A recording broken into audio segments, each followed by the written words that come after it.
Ready. Hello, fam. We're not just almost ready, we're ready. Only 15 minutes late. Indeed, and an hour later than we are usually on. I knew I should have made it 11:45. Should have given that extra 15 minutes just in case. Okay. What's going on, everybody? Welcome to fam? Keto Rehab. Coffee We're chat. here to fix your keto. Oh my God. It just hit me. What? We named this show after what everybody's doing. The topic, the trending topic right now. Oh, snap. You're right. How to fix keto without leaving keto. Without quitting carnivore. You don't have to quit. What are you even quitting? You got the sound on. Like, what are you even quitting? Carnatino says, what's up with the carb craze lately, man? I don't know. We are not going to talk about it, though. It just hit me, though, as I'm thinking about Keto Rehab. What did you? Oh, that's the name of our That's the name of the show. That's what we're calling the show, is Keto Rehab. But this and this episode is, what is the topic? Accountability. You said what to do when you get stuck, right? Right. Well, we're going to focus on the question to ask yourself to help you figure out. Right. We're going to focus on the mindset side of it. We generally do. We are also going to talk about a couple other things that are more practical. Longevity science, and particularly my stance on longevity science, because I want to talk about it. And we're also going to get into, we have a list of things on the importance of muscle, why it matters. Muscle matters and why, and some things you can do to help with that whole topic. But first off, before we do that, we want to thank Keto Brains for being a partner. If you're not familiar with, for keeping our coffee delicious. I need to order more. You finished another bag today. I know. But I filled the canister. So did I. I filled it from the bag again. Okay. Oh, so this was the second bag. Y'all, we go through it very quickly around here. He goes through it very quickly. Yeah, so more Keto Brains is coming into the... Also... What do we call our household? It's not the Dant house. It's the Dant Grasso house. Coaches. Coach squared. Coach squared. There's no common law in Virginia. I know. So even though we've lived together forever... It's been 3 years living together so far. In between 3 and 4. Because you moved in before a year. It was 2022, January, New Year's 2022. So it'll be 4 years this New Year's. Right, yeah, it's been you're right. Between it's been almost 4 years. That's crazy. The best decisions you ever made. We celebrated our 4 years last week. 4 years last week. Okay. I was going to say about Keto Brains real quick, because I got the question in my group this week. Are there other products that Keto Brains sells that you recommend beyond the Keto Brains nootropic coffee creamer? Right. There are a few. There's one I haven't tried yet, but I am ordering. So when we order your new Keto Brains bags, then we'll also order some of the electrolytes, because I have not tried them yet. And if you don't know, she tries every electrolyte brand product that comes out to see what it's all about. As long as it is clean, it doesn't have a whole bunch of sugar, doesn't have junk in it, all the good ones I try. I kept forgetting that they had this one. It's from Norway, something like that. Belgium, Norway, something like that. Somewhere out where they source. I think it's.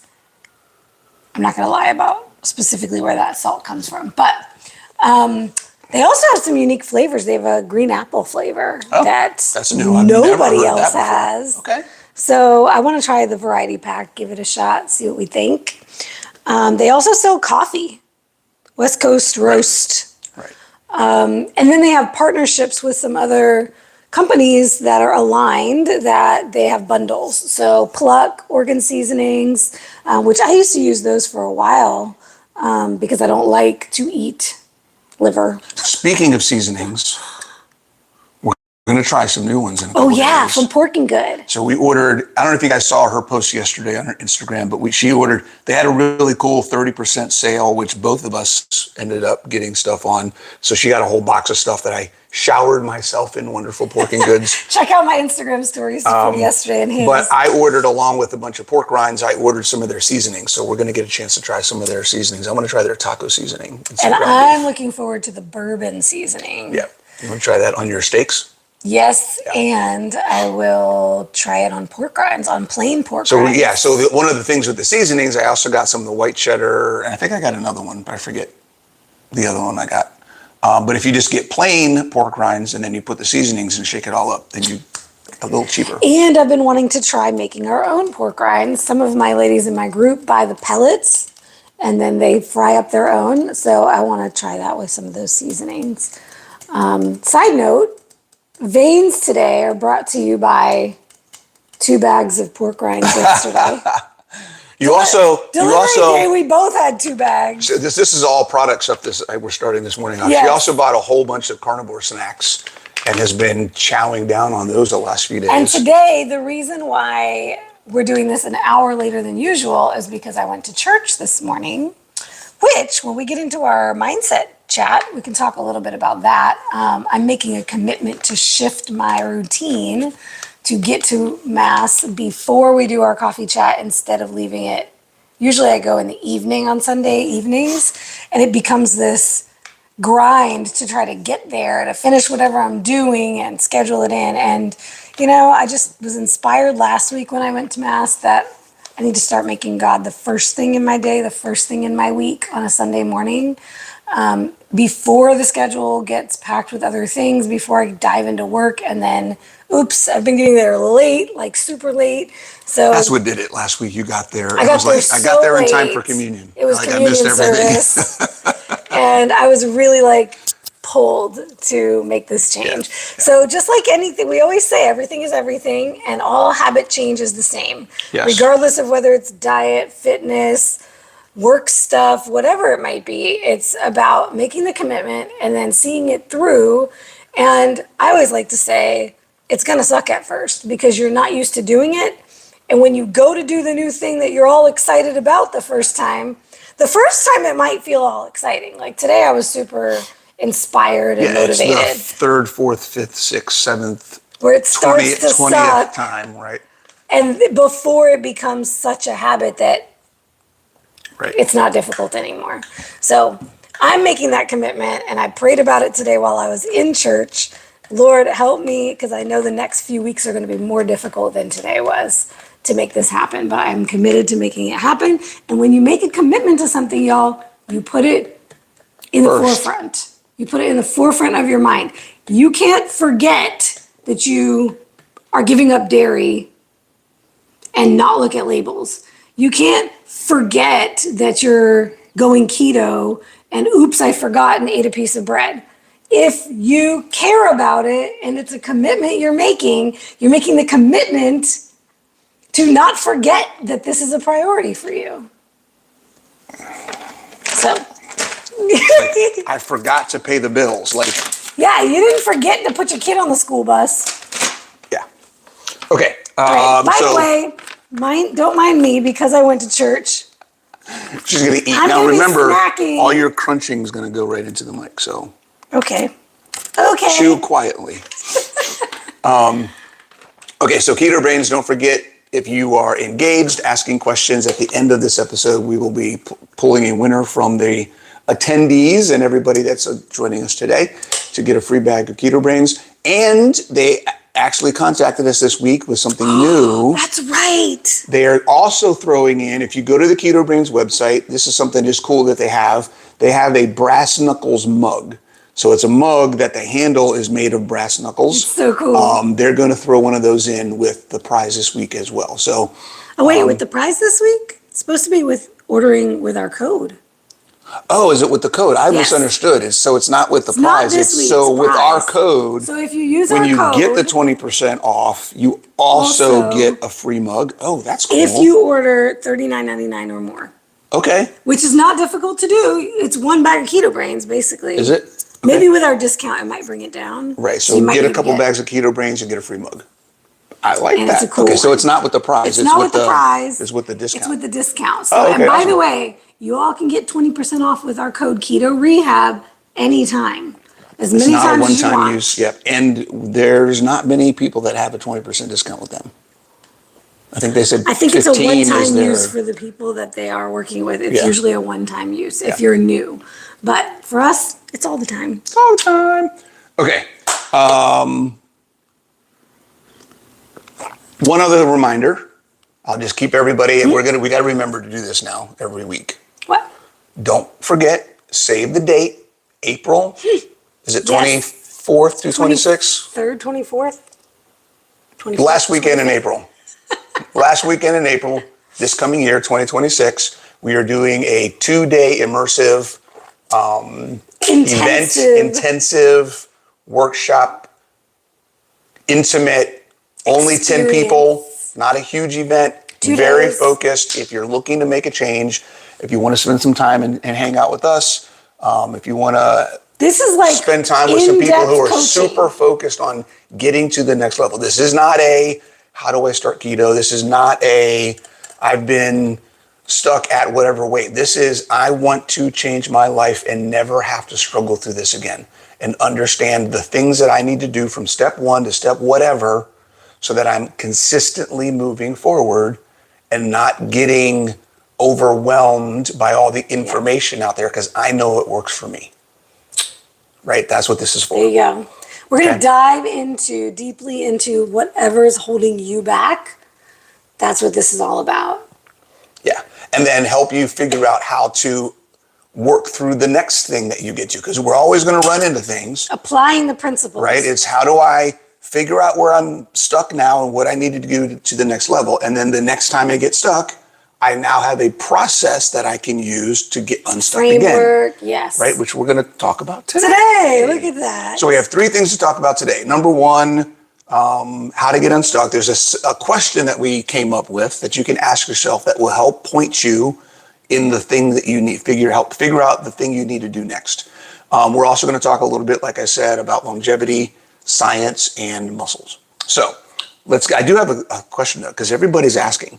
They asked on here, and I've got people asking on here. They really want us to talk about this whole the carb situation. Carb situation. Maybe we should do a video next week. Specifically. Well, we could do a little snippet real quick.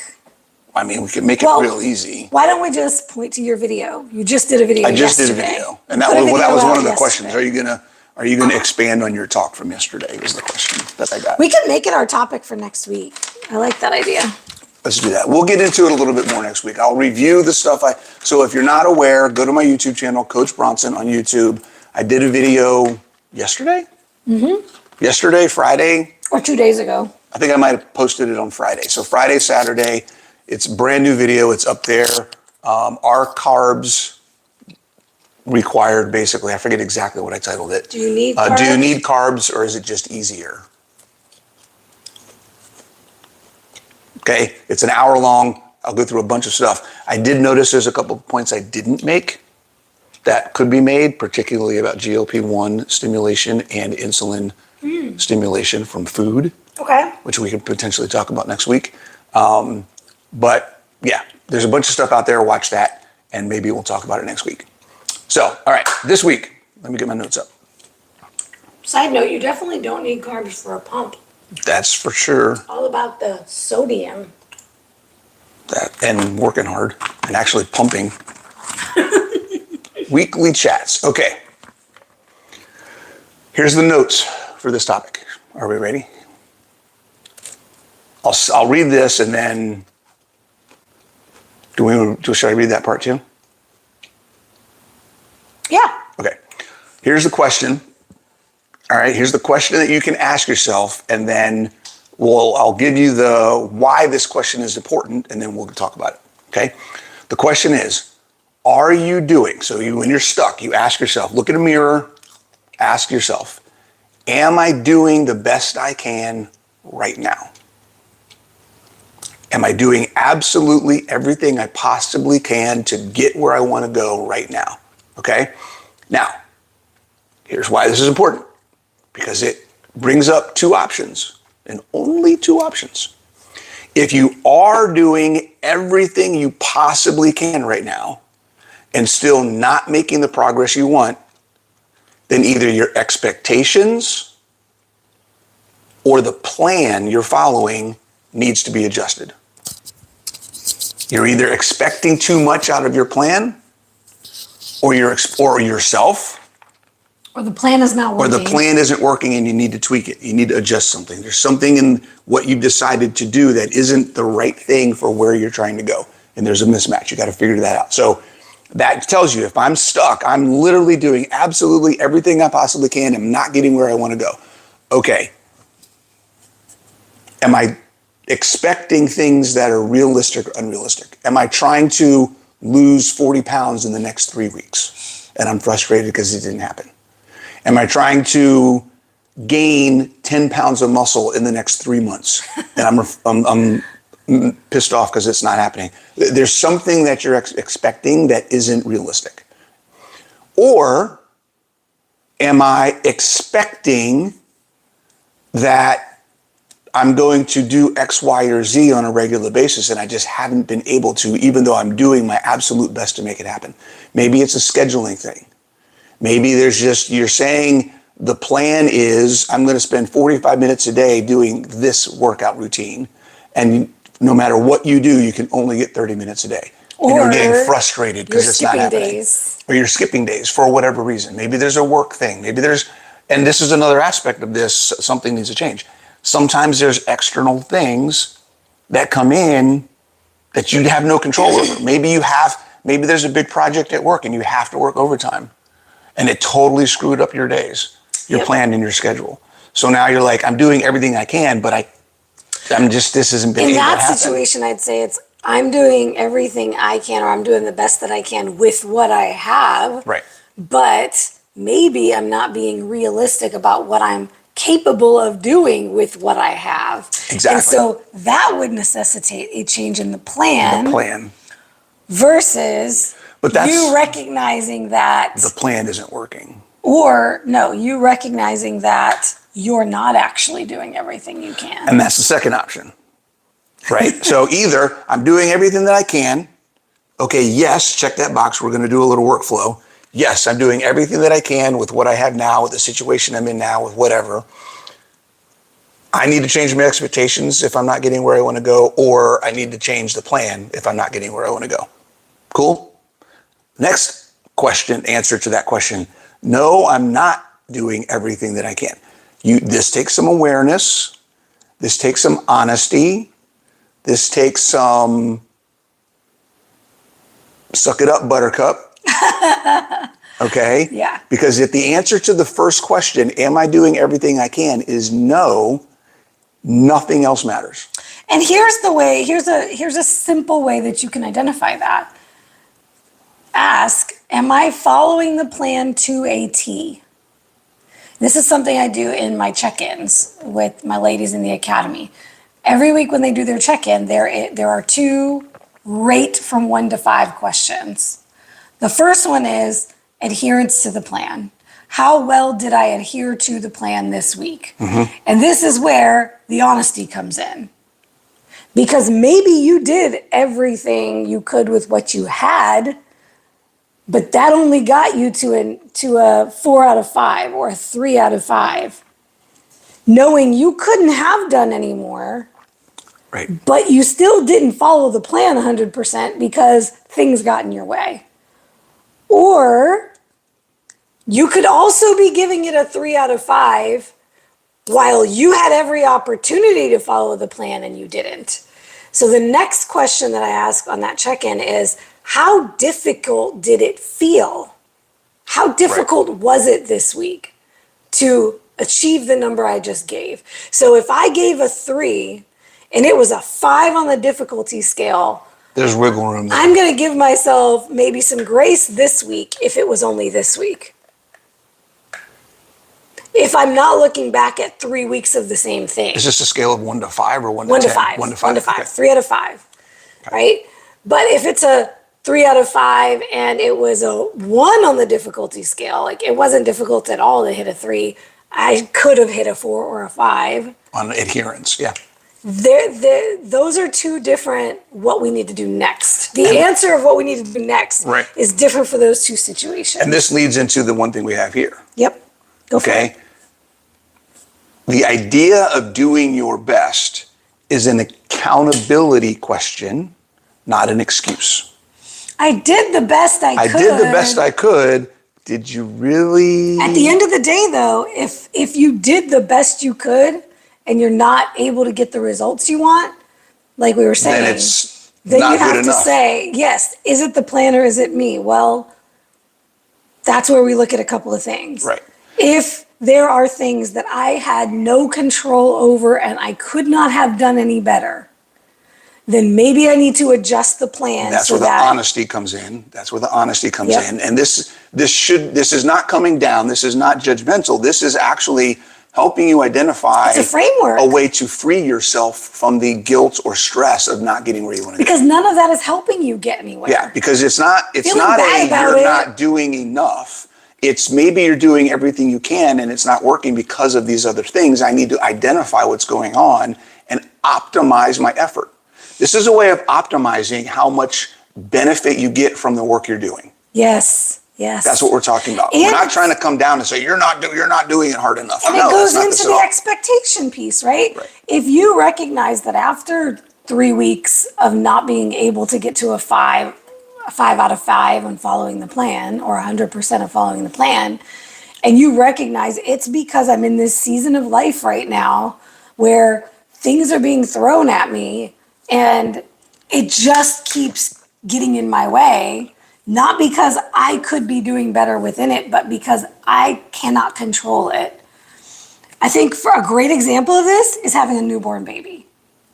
If you think you're going to get to the gym 5 days a week with a newborn and you're going to sleep 8 hours a night with a newborn and you're going to meal prep and you're going to track all the macros and you're going to do all the things 100%, after 3 weeks of not doing it, instead of beating yourself up over that, maybe you need to say, okay, 2 things might need to change.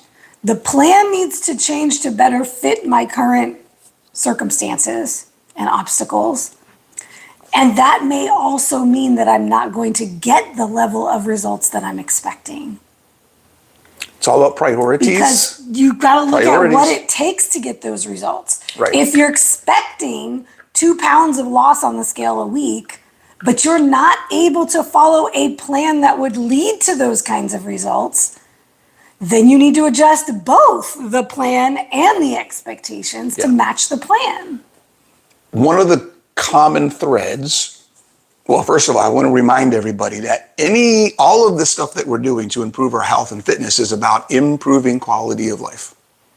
Okay?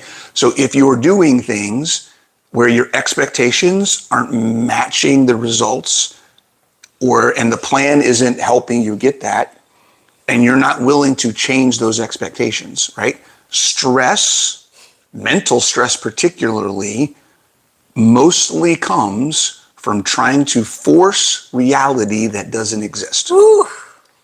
Okay? Whether that be stories we make up in our heads, that we get stressed out about something that is all here and doesn't have any basis in reality, or we set expectations for what we want to accomplish that aren't realistic, and so we're forcing ourselves to work in that level of 5 of effort, and we're only getting a 2 in return, right? Because we're pushing. This is what you literally just this week went through. You made a decision that my expectations for where I need to be, if I'm going to do this show, aren't realistic. With the things I'm dealing with right now, it's just, in order for me to do that, I would have to kill myself, starve myself, and potentially overtrain, make unhealthy choices, and impact my mental health in the long term. all of these things would be not beneficial in the long term in order for this goal. So I have to change the goal. I have to change the expectation. Yep. So that's okay, because the priorities are different. And sometimes our priorities are put on us, not created by us, right? So we just need to understand that if you're stressed out about what's happening or what's not happening, likely your expectations need to change.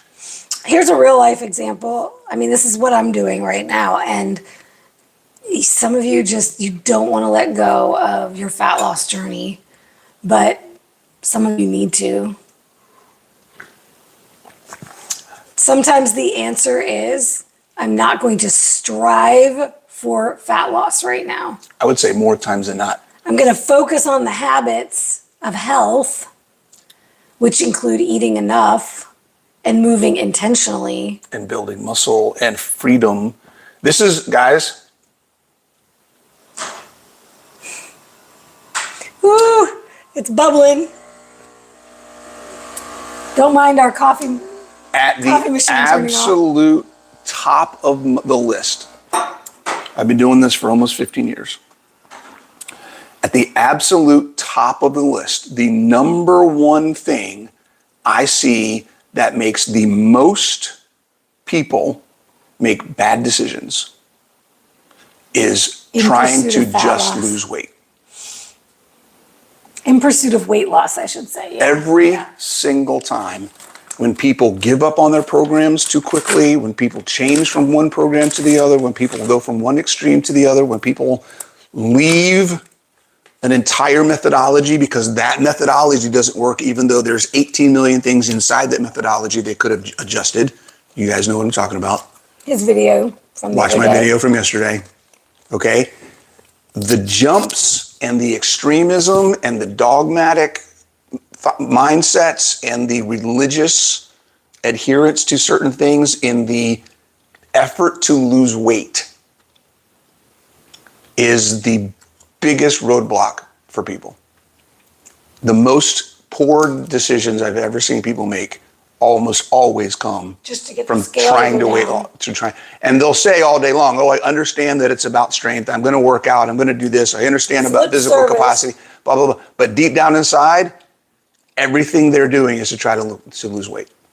That is so much part of their core in how they feel validated and their identity. And I'm not coming down. I just want to understand I just want you to understand where people are at and where you may be at. The emphasis of society on the importance of not being fat. The identity, the shame and the guilt that comes with being overweight, the emphasis of if you're fat, it's because you don't have any self-control. Mm-hmm. If you're fat, it's annoying, it's your fault, it's annoying to have to deal with you as a fat person, whatever it may be. You're less of a person because you're overweight. I get it, right? I get the shame. I've been there. That was a big part of my initial getting started. It took me years to realize there was more to it than that.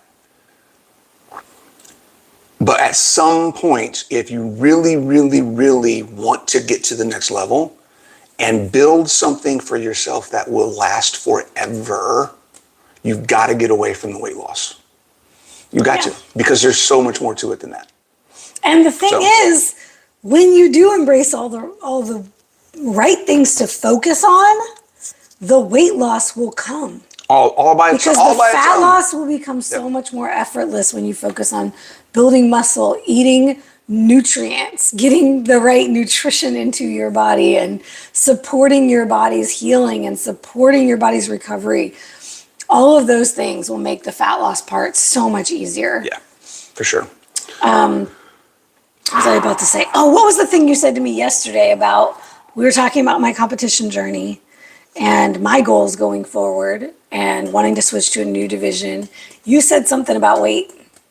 You said something about the numbers. Oh, yeah. So I said the body fat percentage means squat. The weight, the body fat. What your goals you no are. longer have a number goal. Yeah. No more number goals. I told her, I said, because she's shooting for entering a new division, which has a different look, a different physique look and aesthetic. And part of that is going to require a leanness that she's never seen before. Number one, we don't know what body fat percentage that's going to be. Right. We have no idea, right? So she's got to get rid of the body fat all over her body. Guess what? We can't control where it comes off, first, last, second, or in between. We just know that one specific part of her body has to be lean if she's going to be competitive. So she no longer has a body fat percentage goal. When that specific part of her body goes bling, we're there. Then we can say, guess what? You're now good. Then we can go and say, what body fat percentage was that? Right, now we have something that down the road we're going to create a new benchmark basically. And we can start tracking data, and right, so that's where that happens. So we have a physical goal that will then lead to a data goal, a data metric that we can track. And here's a key to this that most people don't understand.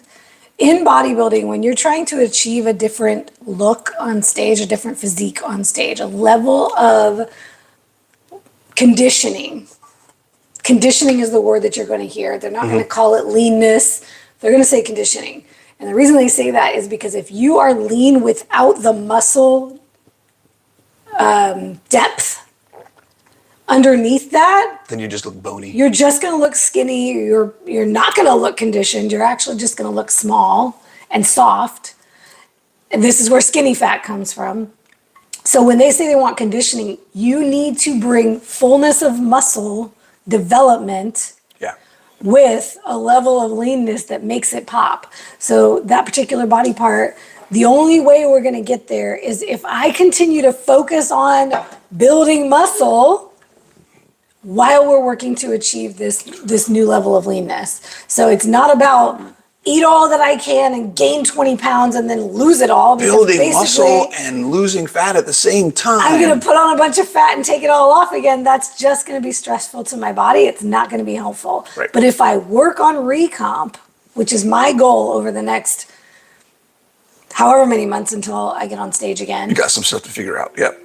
It's about optimization. And this is what we're talking about. Stop focusing on the weight and focus on what do I need to do to optimize. This is why I focus on performance, guys. Performance is key. Our bodies are built to work. Our bodies are not built to look a certain way.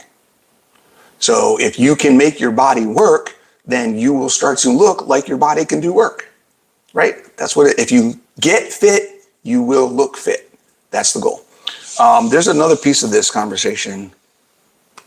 Ooh, I don't remember how that fit in. How did that fit in? Doing everything you can. Okay. So the doing everything. We're talking about, are you doing everything you can? Before we do this, I want to talk about something that we just talked about. There's a more, for those of you who are not bodybuilders, here's a much more down to earth, applicable relatable to apply what we just talked about. Okay. And that is macros. Yes. I don't know what my macros should be, but I do know what the results from eating these macros, this plan is. So maybe I don't have a macro goal. I can set a baseline and here's what I'm going to target.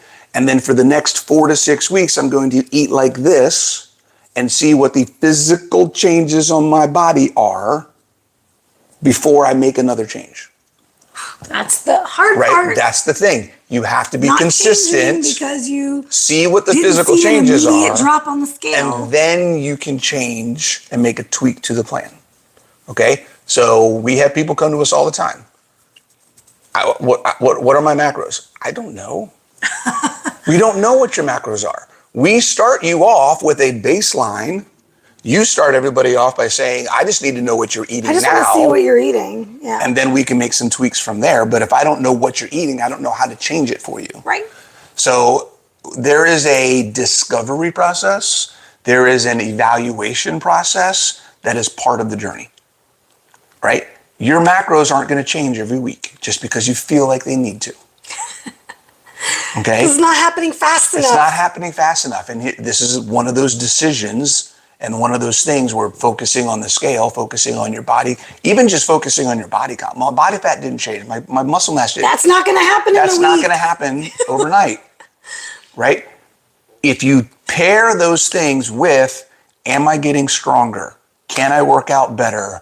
Can I sleep better? All these other factors, it's going to be so much easier for you. And even then, you need to give it more than 2 or 3 weeks. Yeah. Because none of that is going to improve like overnight. Correct. In fact, depending on what you're changing with your diet, you might have some symptoms of transition that initially feel worse before they feel better. And this is one of the big things we see people doing wrong in this space. They give up too soon. Making assumptions that it's right, because this. Oh, I increased my protein and then this negative thing happened, so the protein must be the problem. I switched from Twinkies to burgers and now everything's bad. And now I got to go back to eating Twinkies. Honestly, it sounds ridiculous, but this is what I hear people saying without using those terms. I'm just making it a lot more blatant, but it's usually like this, oh, this negative thing happened when I ate more protein. So maybe I need to, like, the underlying thought process is, oh, maybe I should just go back to eating some of the junk, high-fat stuff I was eating before because... Or the carbs, or whatever it may be. Or whatever it may be, because I really enjoyed that, but I'm going to blame the protein. Well, don't get me started. We'll talk about this next week. I know, he said don't make this a really long video because we've got 3 topics to cover. Okay, so we'll add the last piece of this accountability discussion is... Am I doing my best? Am I doing my best? And how much time... Here's the question that we're asking. How much time are you wasting in the gym because you stopped before the work really starts? Okay, and here's what I see, particularly women, do all of the time. And I'll couch it this way. There is a good chance, women, some guys, but mostly women, there is a good chance that you are not working hard enough in the gym. Okay? If you are not struggling to do the work, then it is not changing you and it is not making you better. Okay? If the weight doesn't feel heavy as fuck by the end of your workout, then you didn't work out. Woo! Okay? Shots fired. If I pick up a 20-pound weight and I curl it, and I can curl it 10 times on the first set, and I can curl it 10 times on the 4th or 5th set, then I didn't do anything. Okay? If I can go through my entire workout with the same set of dumbbells, that drives me absolutely crazy. When I'm in the gym and I see somebody doing 8 different exercises and they never change the dumbbell. Yeah, different muscles require different amounts of load. And it's like, wait, how are you using a 5-pound weight for every one of those movements? Yeah, That all of your sense. muscles. And this is one of the big questions But I get. they did all their reps. When ladies start with us, one of the big questions I get when I know they're doing the work is, oh my God, I could only do 5s on the lateral raises. What's wrong? And I'm like, nothing's wrong. Those are weaker muscles. They can't handle more weight, right? Right? So if you're not saying that, because you're not noticing that one exercise you can do more weight than another, then you're probably not pushing hard enough. Yeah. Every exercise is going to require different weights. So if you're using, for the most part, if you're using the same weight for all of your exercises, you're definitely underworking. And I'll add to this.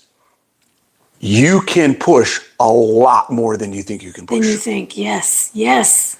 And you will never know how strong you actually are until you fail. You know what? I want to say that again, though. Say it again. You will never know how strong you actually are until you fail. You have to try it so heavy that you can't do it to know where your limit is. And if you never get to that point, you're never moving that point. Okay, this is a concept most women, with the way they train, don't even understand. What is failure? Because they don't know what failure is, because they've never tried to get there. Why? Because they're afraid. They're afraid to lift a heavier weight. But what is one of the things we always use as a great analogy? You're lifting your kids, you're lifting grocery bags, you're lifting things around the house, laundry baskets, all the time. Your kids weigh more than 5 pounds each. Oh my God. Seriously. If you've got 2 kids on your hips and you've got grocery bags and you've got a backpack and you're baby lifting carrier, a lot more. Whatever it may be, yeah. Also, for those of you who weigh 200 pounds or more, if you're sitting on the toilet and getting up multiple times a day, you're squatting your body weight. You're squatting 200 pounds. So if you're trying to do an isolated leg movement and you're afraid of 30 pounds on the leg extension, Right. I guarantee you can do it. Or the leg press or whatever it is. Oh right? gosh, Go leg heavy. press. If you can squat, if you can do an air squat with your body or get up and down off the toilet or a chair and you weigh 200 pounds, you can put At least 200 pounds on a leg press. More because At least. when it's in that Right. situation, because you're not actually, because you don't have it on your back, Right. you can actually It's lift a just lot your more. legs moving, right? So Yeah. So just the idea that understand some of those expectations that may need to change if you're not seeing progress are what you yourself are able to do. You're limiting yourself. You're limiting yourself for whatever reason. You can do more. All right. Ready to move on? Let's go. Keto Warrior says, thank you. I needed to hear this today. We could also Anytime. add to our list, let's do a topic that's all mistakes we see women over 40 Oh, making. geez. Okay. Or people in general. Yeah, well, there's tons of mistakes. Yeah, I mean. Yeah, like chasing sweat, like got- all of hold it, on. like the way that you're Let me add working that out, too. that's not serving your goals. Let me add that to our list for next week or for another week. Yes. Common mistakes. Okay. Yeah.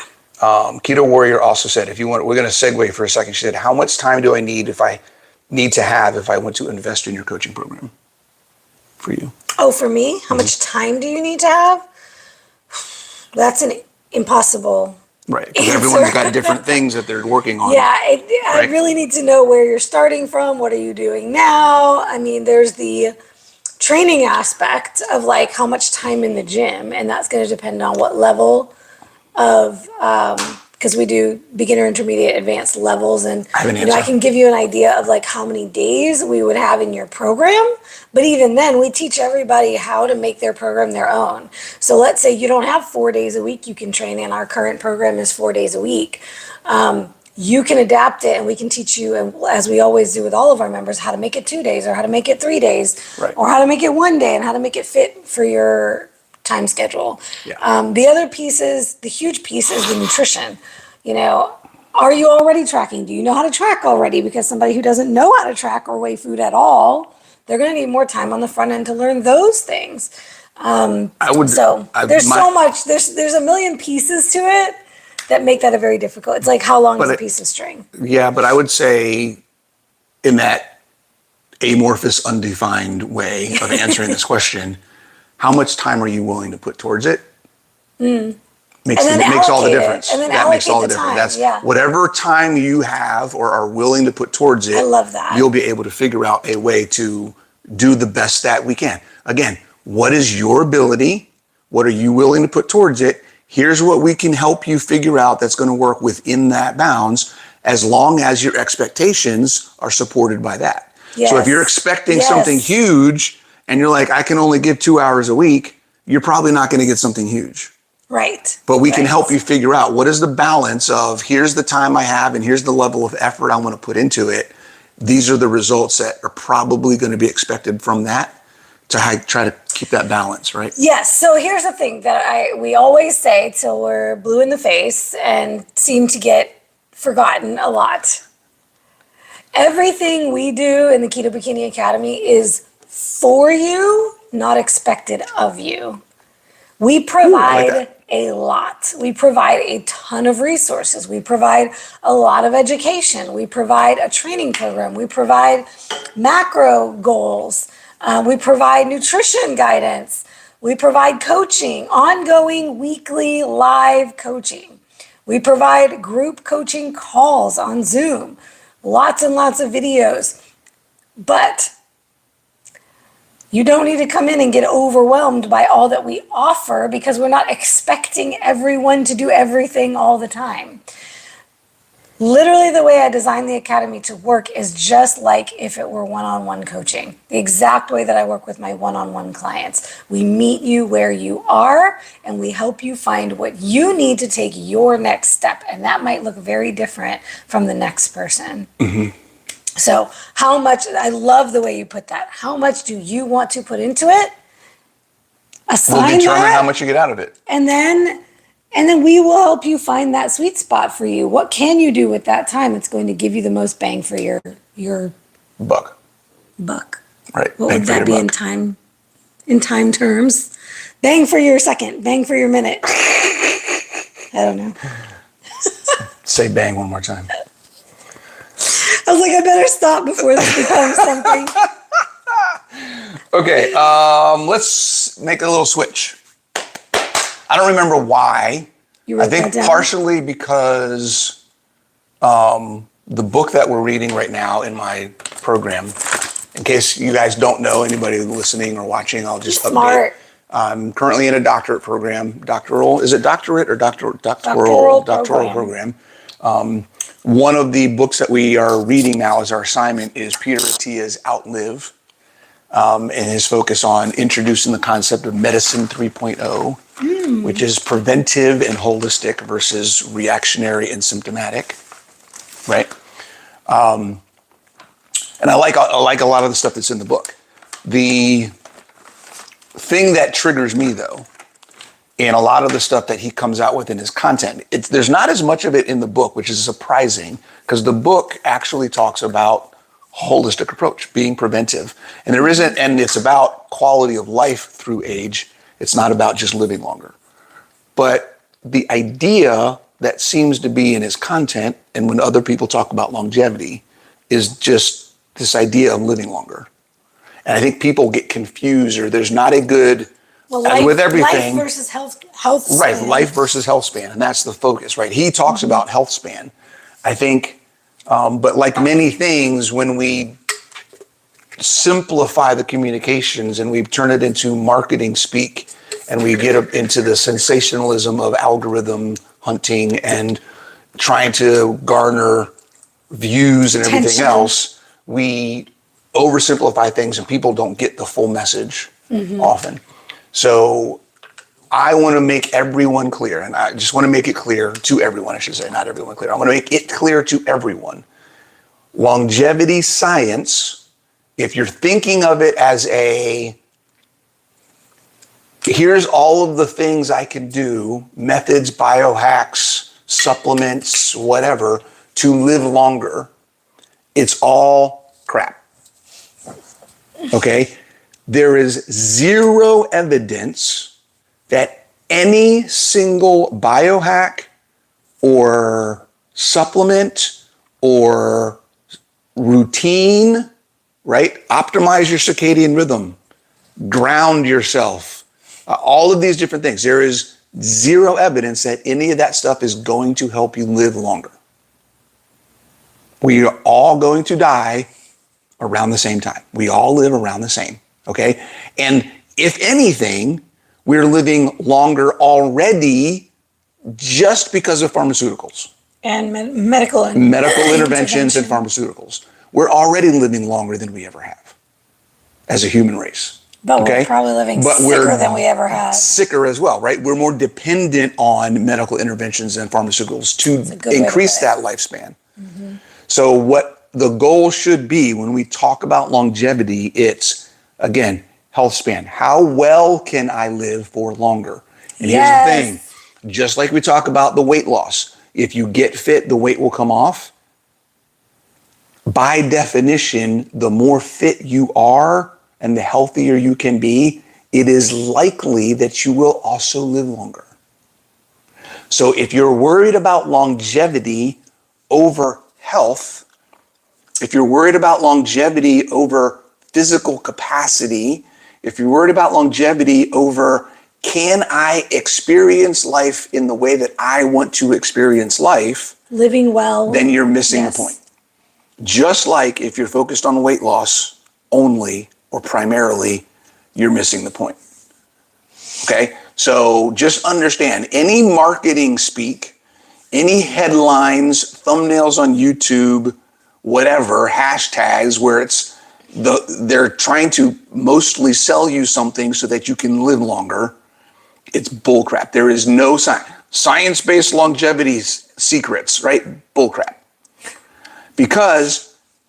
There is not a single study where someone lived to 150 because they took a supplement. Show me the study, right? Anybody that's a longevity expert right now is 100% theoretical and correlated data, not causative data, right? We see these people living longer because of this, at least we think it's because of this. So we're going to say, if you do this, you'll live longer too. Zero proof, zero evidence. We have no idea if it's actually the cause of any of it. Don't fall for the trap. Okay, save your money. Stop eating crap. Start sleeping better. Start working out. There's your longevity secret of the decade. Okay? That's all I gotta say. I got nothing. That was my little soapbox. That was your soapbox. That's been on my list. That's been on this list of topics for like a month and a half. Something triggered him at some point, and then it had to be said. That was all. What else we got? Oh, muscle. This has been on the list for longer. Yeah. Why is muscle important? Going back to this discussion of health versus weight loss. Well, tell me any way that it's not more important, that it's not important. Would you say that? Yeah, that's a thing. When did we decide muscle wasn't important? Right? Like, I don't why? know right. As a society. Yeah. It's because I don't think we ever decided muscle wasn't important. I think we decided that being skinny was so important we forgot about muscle. No, you know what? BMI. BMI did it. If it was ever considered important, which we don't know, maybe you're right. Maybe they never decided it was important in the first place. Right. But the importance got put once BMI became a thing, which I don't know when that started. I don't know the history on BMI. That's a good question. It was always about weight, and that was the problem, and that's why this obsession with weight. Hip height, waist circumference. Waist to hip ratio. Waist to hip ratio, yeah. Which is still better than BMI. That's a good question. What's the history of BMI? We have to Google that. We have to Google that one. But yeah, I mean, muscle is super important. I mean, at a basic level, if I don't have muscle, I can't do shit. Literally. Right there. Yeah. There's our discussion. Why is muscle important? It's what allows your hands and feet to move and every other part of your body. Yep. If I don't have muscles, someone else has to wipe my ass. Boom. That's the crux of it, right? But there's some very specific mechanisms for all of you folks who's so concerned about mechanisms and the science behind why muscle is important. For those of you dealing with insulin resistance. Oh boy, that's huge. The more muscle you have, the more insulin sensitive you will be. Muscle stores up to 80% of the glucose that we have in our body. It is a glucose sink. It is a sink. It is a storage. It is a U-Haul for sugar. Okay? It's the storage space for sugar in our bodies. Most of it sits there. So the more you have, the more your body has a place to put stuff, which means you're not going to be as insulin resistant. If you're the person who says, if I look at a carb, I gain weight, it's because you probably are under muscled. Exactly. You don't have enough of a sink. Right. And the process of building muscle makes you more insulin sensitive and will use up more of that stuff. It's the presence of the muscle and the use of the muscle. Right. Requiring the muscle to do something. So that's another reason why exercise is good. Focusing on building muscle hits you on both areas. You get better at using energy and you don't have as much of an issue storing energy. Muscle, if you guys have ever heard, interesting, I've got it in here twice. We'll talk about this. Muscle is an endocrine organ.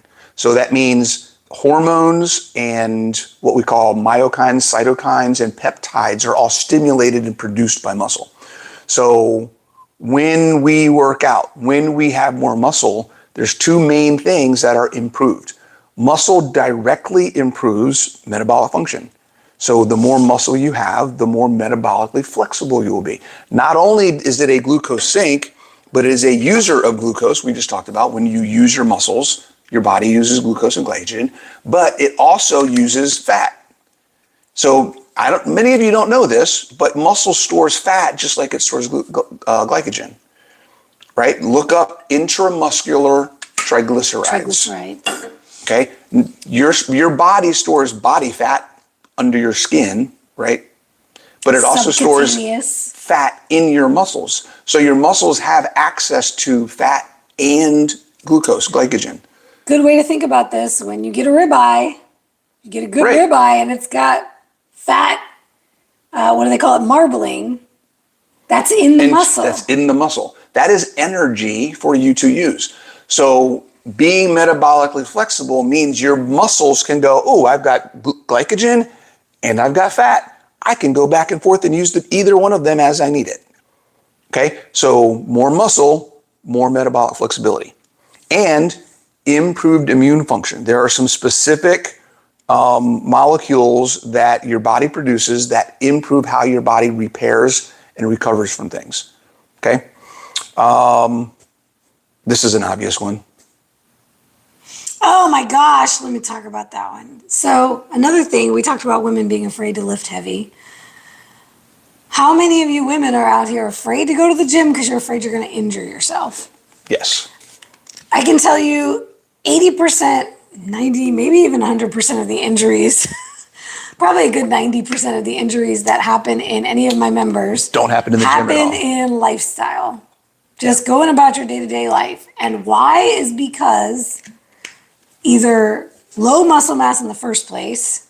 Improper movement Because you're not training it and you don't know how to properly move your body in certain, twisting in certain ways, bending in certain ways. If you learn those patterns in the gym, you'll be less likely to get injured in your day-to-day life. But even because of strength, muscular strength, and strength training also builds your bones. So low muscle mass, brittle bones. Those two things go hand in hand. Osteoporosis as you get older, sarcopenia as you get older. Those two things track together. It's not age, it's low muscle mass and lack of use of muscle that leads to those things. Get off the treadmill and start lifting heavy. Protect your injury risk. Along with the injury risk, okay, low muscle mass is linked to all-cause mortality. The less muscle you have, the more likely you are to die sooner. So if we want to talk about anything from the longevity perspective, we can't guarantee something's going to make you live longer, but we do have data and we do know for a fact that that not having enough muscle will make you die sooner. So if there's anything you want to do, we can say, hey, building muscle, you won't die as fast. We can tell you that much from a longevity perspective. And one of the leading causes of death in the elderly is sarcopenia. Bone breaking a bone because you fell, you broke a hip, more likely to cause mortality the older you are. Why? Because your recovery and your healing is slower. What protects healing? The same thing that builds muscle. Protein, lifting. Right. And this is one of what you just talked about. She's talking about a cascade effect. Weakness of muscle, lack of movement ability, lack of training, lack of protein intake leads to uncoordinated people who fall down all the time. When you fall down and you haven't been doing all those things, now you fall down, you have a higher risk of breaking something because of those other things, you now have weak and brittle bones. Then when you have to go get operated on or get that repaired, your recovery is crap because you don't have the muscle mass to manage your recovery and immune function. And then that leads to longer hospital stays and higher death rates. Longer sedentary. All of that stuff could stop if you just focus on building muscle. Can I just say, there's a couple of anecdotes. A couple of the things that were the most amazing non-scale victories to hear from members. I believe it was last year, one of my members slipped on the ice and she was like, oh my God, before this would have been an ER trip. She was like, I got right back up. It hurt a little bit. I'll probably be a little bruised, but I got right back up, got in my car, got to work. Not a problem.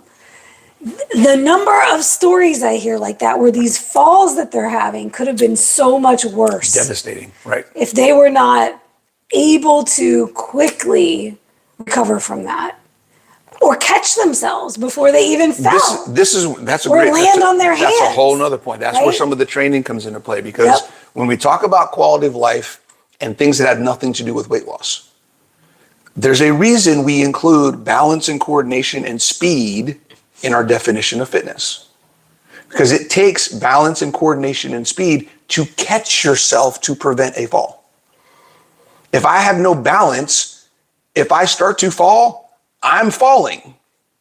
If I have no coordination, I have no way to move my body in a way to catch myself or prevent the fall. If I have no speed, even if I'm coordinated and I can't move fast enough to stop the fall midway, right? All of these things come together. So when we talk about speed, I'm not talking about athletes. This isn't a training sprinters discussion. This is a training grandma so she doesn't fall on her ass. Agility. Right? Agility. Right? This is Yes. about lifestyle stuff to keep you more active and engaged in what's going on, not laid up in a hospital somewhere. And then the last thing, it has been shown That's a good one. that when you exercise and when you have more muscle, it helps your brain stay healthy. Okay? You will be more clear in your thinking, you learn better, you process information faster, and you adapt to situations without as much mental overhead. Okay? So it's a great stress management tool. Looking for the brain hacks, the biohacks for brain cognitive. Just as much as we love keto brains for the brain health. We love keto brains for the brain health. Sorry, keto brains, but I would rather have you go work out, because the benefits will not just be for your brain, but there's so many other, like we just talked about, right? When you look at a supplement, remember supplements and biohacks are always singularly focused. Supplemental, not right. This is what we're talking about as a foundational broad ranging. The number of benefits are super crazy all over the place. It's not just one mechanism we're talking about. So go work out. It's a domino effect. Yes. Also, this isn't on the list, but if you want to go into it as well, the more muscle you have, the more effective and active your autotrophic, is that a word? Your autophagy is going to be. When you have more muscle, you have more metabolic activity. Mm-hmm. So your body's processes will be generally improved. Without fasting, without having to fast. Starving your body of nutrients. Right. There's that. You were going to say something? I'm done. I was just going to say your sex life will be better too. Woo, baby. Is that why ours is so great? Because I have so much muscle? Men in particular should be able to sustain I said this activity. in a post. You did. Recently. You made a post about it. If your sex life isn't like a CrossFit workout, I'll just ... from there. All right. We got a question. We did? Hold yes, on. Let me go back. On YouTube. Was about what kind of exercise and diet advice should I give my senior father, 86 years old? He needs to work out.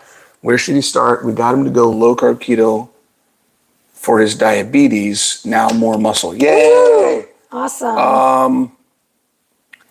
Honestly, you know what I'm going to say. Say it. There's two options. One, get a personal trainer, someone who has experience with the elderly. Or two, the best of both worlds, get a personal trainer who works out of a CrossFit gym and can help him with that general physical preparedness, functional fitness. It's more well-rounded.